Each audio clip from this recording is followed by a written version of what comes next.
Here's round 2 for Kinder's Mexican seasoning lineup. Chile Verde Mexican style green chili stew. This is another dump and go recipe where everything just goes straight into the pot.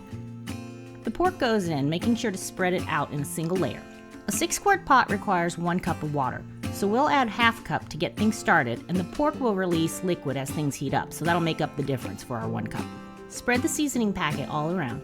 I'm keeping it up off the bottom because I don't want it to clump and stick before the liquids have a chance to heat up.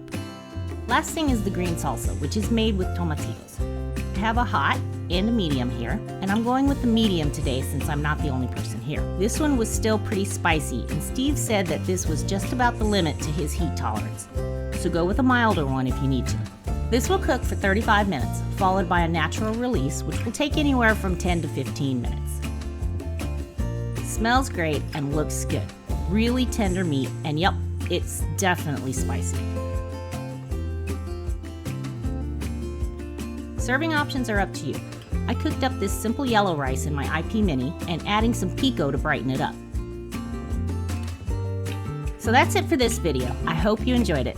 As always, the ingredients and instructions are below in the description box. Make sure to like, share, subscribe, and ring the bell so you get a notification when I post a new video.